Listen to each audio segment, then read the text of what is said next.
Hey Wargamers, today I want to talk about the exciting preview we got of things to come for 40K at Nova Open last week. So if you're not familiar, Games Workshop actually was present at the Nova Open. They were not only there for kind of the actual tournament, but also to announce a few things about what is in store for us in the future for 40K. So that's what I want to talk about today.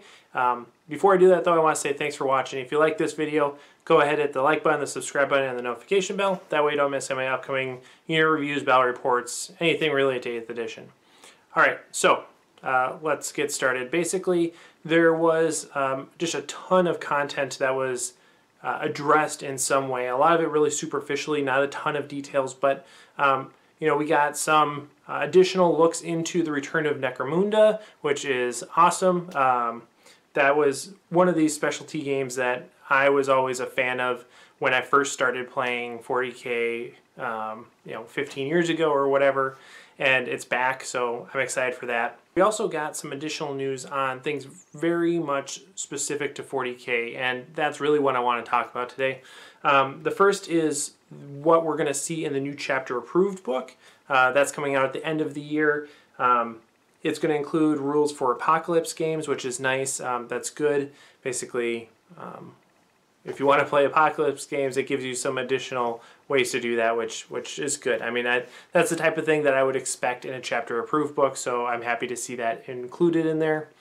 There's also a campaign guide. So if you wanted to host an escalation campaign or some sort of like planetary invasion campaign, you could do that using this new rule set that they are putting forth in chapter approved.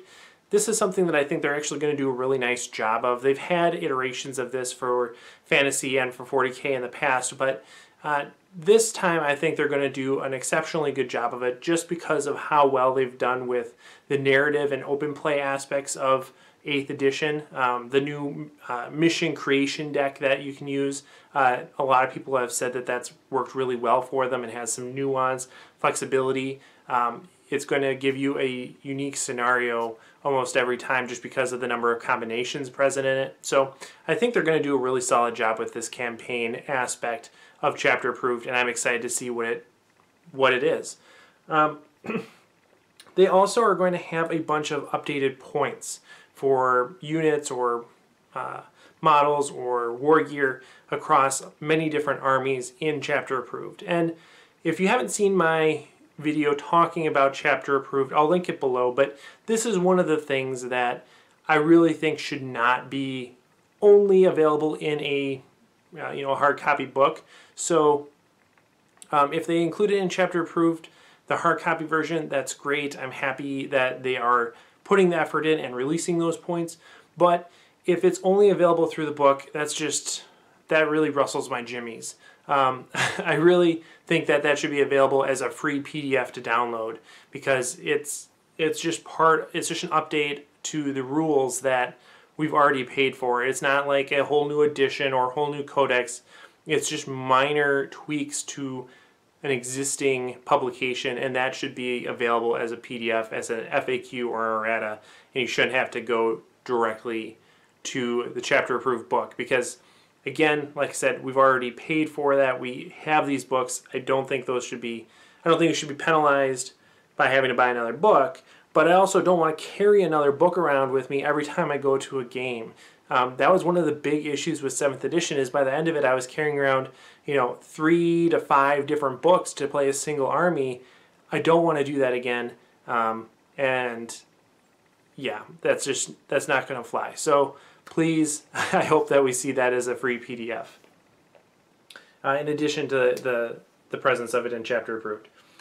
New missions, these are the missions that we've talked about earlier where they are taking a different approach in terms of determining who goes first. Right now the standard mission setup is where whoever deploys first goes first.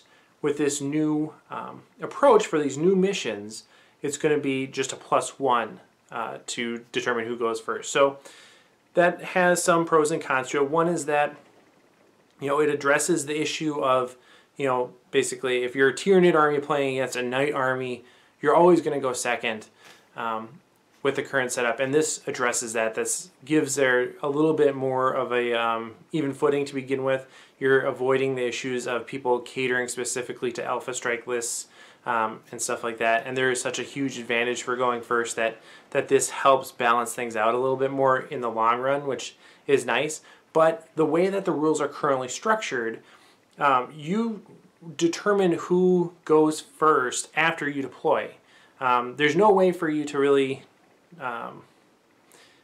determine who goes first before you deploy, because it's dependent on the number of drops you have. Because, you know, even if you have a list in front of you and say, okay, I have 13 drops, you can vary that based on how you use transports and stuff like that. So I'm assuming that you make this roll after everyone's deployed, which is challenging. In every edition previously, at least that I can remember, the roll to determine who goes first is done before deployment. So when you deploy, you know if you are going first or second.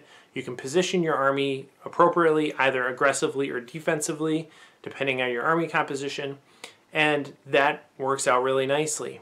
Now, we don't have that same foresight when we are deploying our army. Now we have to deploy and just hope that we win the dice roll at the end of the game. So that's going to force people to really deploy conservatively in a lot of cases, I think. Or, you know, if you're playing a really aggressive list, you're going to have to basically take a risk and hope that you go first and deploy. And I think I don't know how comfortable I am with that, and I don't know how good of a game mechanic that is, but that's the way that it's going under this new rule set. And this new rule set, again, is only going to apply to the new missions that are in the chapter approved book. You still play the same missions the way you did before. The old missions, you still play those the same way. But these new missions are going to have this new mechanic, and it's something that we're seeing taken on board to a lot of major tournaments as well. So we'll have to see how that pans out. But it's an important implication for how you actually go about the deployment phase. And yeah, so not trying to be rambly here, but I think there's like a really mixed bag in this update. And it is something that I think is nice to have in chapter approved, and is something that we can use, you know, without having chapter approved. You can just decide to do that on your own, just having the idea that that's a way that you could do it. So I'm excited for that, excited for the new missions. And finally, the new chapter approved is also going to include rules for designing your own vehicles. This is something that had, you know, in various forms been a part of 40K in the past, but now for open play only games, you're able to basically kit bash a vehicle and create rules for it. So like if I wanted a hammerhead with 2 railguns on it, I could potentially do that with this new rule set. And it's cool because you can only use it in open play. You can't use it in match play, which I like. That's nice, basically, because, you know, in match play you need some balance, and if people are just creating their own rules, then you don't have that necessarily. So having it confined to open play is a good aspect of this rule, and it still brings this fun element that people that are interested in making their hammerhead with 2 railguns can still do. So that's cool. I'm excited for it. I'm probably never going to use those rules, but I'm excited that they're going to exist, and so that's fun. So that's a chapter approved preview that we got. Additionally, they revealed what the next 3 codices are going to be. So we have Eldar, Tyranids, and Astra Militarum are coming out after the codexes that are already, you know, basically released right now. And those are all going to come out by the end of November. So this is pretty different from a lot of the leaked timelines that I've seen in terms of, you know, Tau are going to come out in October. Well, no, they're not. So that timeline that I've seen and maybe you've seen is not accurate, and I think we've known that for a little bit now. But basically, things are coming to fruition in a different order than a lot of people anticipated, and that's fine. That's just how it goes. But I'm a little bummed. I was really hoping we were going to have Tau sooner rather than later. But hey, on the bright side, this means that I get more mileage out of the Index Xenos book that I bought and not having to replace a new book. So look on the bright side. You know, you may not have the most updated rules, but you're getting a better investment, a better return on your investment in the books. So there's that. Right, then the second to last thing I want to talk about is Games Workshop coming up with this thing called Warhammer Heroes. It's basically a system that Games Workshop wants to use to reward prominent members of the Warhammer community. That's people organizing tournaments, answering questions, doing videos on YouTube or something like that. And so I'm excited about this personally just because I love to see Games Workshop more involved with the community. For so long there was this basically separation between Games Workshop and the community, and they didn't really want to interact with us in a way. And this is, again, just part of the new good guy GW coming out and shaking our hand and having a beer with us. So I'm excited for this. They basically they're going to be looking for these beacons in the community, and they're going to reward them in some way. They said that it's going to include this medal, which is nice. It's a nice sign of appreciation, but hopefully there's something in addition to that as well. You know, who knows what it would be, but a medal is nice, but you know, we all love models, so that'd be cool too. And then finally, the last thing I want to talk about is the Citadel Paint App.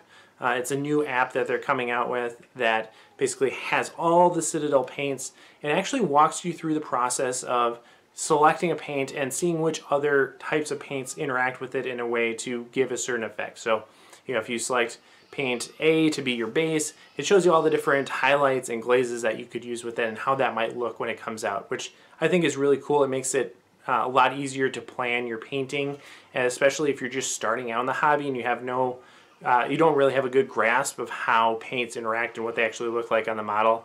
This is an awesome app. So I'm super excited for this. I will get it as soon as I can, and yeah, it's cool. I'm looking forward to it. So let me know what you guys think of these things in the comments below. We talked about the next codices, we talked about chapter approved, we talked about Warhammer Heroes, and we talked about the new paint app. So let me know what you're most excited for, and as always, thanks for watching.